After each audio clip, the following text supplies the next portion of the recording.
Joe, do you think that not having AD and LeBron dress tonight and play negatively impacted your team and your compete level because the guys didn't look ready to play at the beginning? So I think we have to look at there's two sides to the coin. I think it positively impacted them and negatively impacted us. So I think it was a combination of both for sure. How do you think it impacted you guys? We didn't play as hard as they did. They played inspired. There was 70 minutes and 35 shots available for multiple guys, and the guys on the Lakers team took advantage of it, and we just didn't play as hard as they did. So I think it's both, for sure. Bobby? Yeah, I was going to ask the share between effort and execution in this one. How much did both of those weigh into, especially that first quarter? Yeah, it was weird because we were only down 3 after the first quarter, but it felt like we should have been down a lot more. In terms of the turnovers, 9 there, what would you credit many of those to? I think you ended up with 15 in this one. Did you watch those 9 to start the quarter? Yeah. Those were pretty fun, weren't they? Yeah. What do you think led to those? I don't know. I mean, it just happens. I think that's how the game goes sometimes. There were some pretty interesting turnovers, though, weren't there? Mm-hmm. Yeah. Adam, then Chelsea.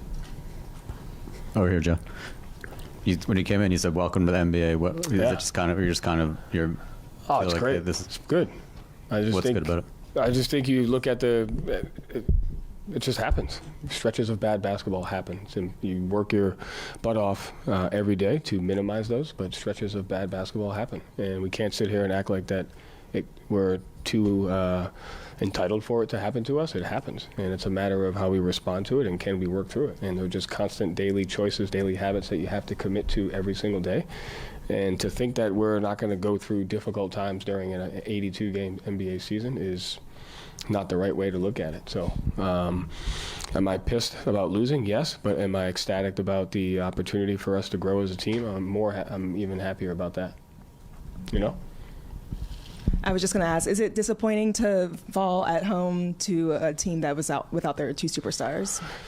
Disappointing. I mean, I'm pissed, but like, what are you going to do about it? Am I going to, if we do, like I said the other night, if we hang on to this one, then we won't be ready for practice on Saturday. We won't be ready for Memphis. And so, yeah, I'm pissed, but like, it's about what you do. So when you're pissed about it, I'm not going to sit there and continue to like think it. You're just going to figure out how to continue to work, you know? But I said it a couple games ago. I anticipated at some point during the season a tough stretch of basketball for our team. If anybody here didn't think that was going to happen, then what are we doing, you know? So it's a matter of how we work through it. And I think we'll judge how we, respond to it, you know?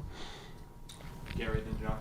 Joe, it's one thing to, you said rough stretch of basketball. It's one thing to miss shots and not execute. It's another thing not to play hard, and to get booed and guys not get back. I don't mind getting booed.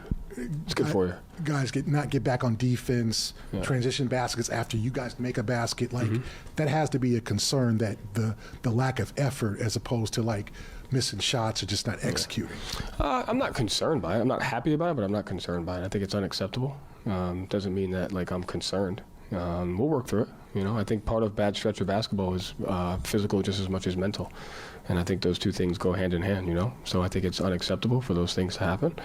But if you take a look at the whole scope of our season, they happen very little. And so to look at everything with just this lens of like 2 games or a stretch or a week or whatever the case may be doesn't do the justice of the process of what we do over a long period of time. So that's unacceptable. Make sure you know that. But at the same time, it's going to happen, and it's a matter of holding guys accountable and working through it.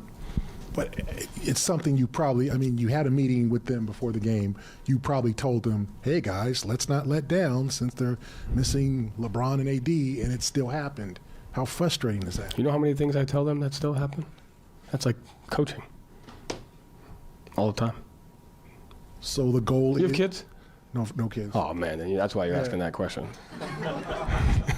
If you had kids, you wouldn't even ask that question. Yeah, but these are grown men.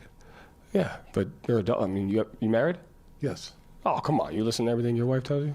I try to, and I get told when I don't. I get told when I don't. I don't. Yeah. Joe, from the outside, I think people will characterize this as embarrassing. You're talking about it's good, you got to sit in that, it's unacceptable. Yeah. Do you also categorize it to them as like you should be embarrassed by this? Do you have them sit with that, or like how do you approach that? I think telling another human they should be embarrassed is very disrespectful. That's how I look at life. I think it's to say you should be embarrassed. That's disrespectful. So how do you categorize it then? We're playing poor stretches of basketball and we're not playing well and we suck tonight. There's a difference between saying we sucked at something between like you should be embarrassed. I think that's very harsh. And so there's accountability. We're not playing well, and to me, you can't run from that. Like that's just the way that it is. It's going to happen. Like there's 5 teams in the NBA that have went 72-10, 73-9. Like that doesn't happen very often. So you're going to have tough stretches. So you can't run from that. We're not playing good basketball right now. But to say that to call another human being that like they should be embarrassed, I just don't think that's the right way to go about it. We should all know that we did not play well tonight. You know what I mean? Like that's a fact. Okay, so it's choice of words for you. Sure, yeah. Okay. Yeah.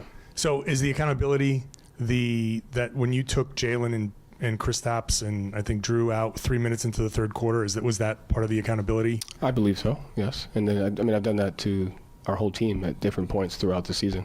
So, but yeah, I think that's part of it. Mm-hmm. Coach has like a few moments throughout the year where they can pull out like throw a big rock in the water. I guess that's probably one of them, but it seems like this is one of those nights being hyped after a loss like that. So when you say we suck, you're like, we're excited for this opportunity. What's the next step after that? Practice on Saturday and like have a really good practice. Get after it and then be ready to play Memphis. Those are literally like the next 2 steps, you know what I mean? Like, Coach, LA shot 26 free throws. You guys had 7 tonight.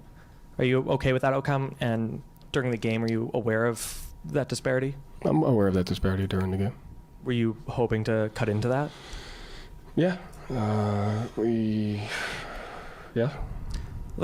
I guess I learned that, players don't always listen, but are you saying, hey, get to the line? First of all, they do listen. That. It was a joke. They listen, yeah.